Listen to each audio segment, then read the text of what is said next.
Magsa 7 years na kaming love team. And nung nagkakilala kami... First time namin nagkita pero hindi nagkakilala sa Showtime. Yung sa akin, nakita kong change kay DJ yung growth niya. Kumpara sa before, alam mo na seryoso na siya ngayon dito sa craft niya. Yung passion niya. And ako, natututo ako sa kanya over the years din. Kasi importante yun nasabay kayo nag-grow. Siguro, yung change na yun, nakita namin over the years, yung maturity, na sabay kami pareho nag-grow. Ang dami namin mga naging mga pagsubok na nalampasan namin magkasama. And nag-grow kami pareho doon. Kay DJ, feeling ko hindi lang ako yung nakapansin. Marami nakapansin. Nag-bloom si DJ into a full man na ngayon. Parang basta ngayon siyang inner glow. Si Catherine naman, bilang isang babae, tapos naging now, woman na siya.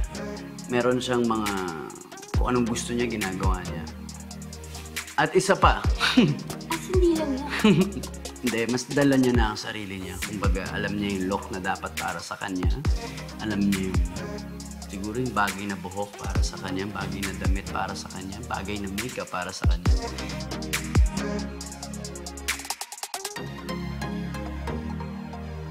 Dapat meron kang effort. Unang-una sa pag-exercise. Kailangan mo ipawis lahat yan. Kumbaga, i-flush down mo lahat sa pawis. And kailangan, alam mo at sigurado ka sa mga, lahat naman tayo may ng vitamins. Kailangan yan. Kagako kayo talaga.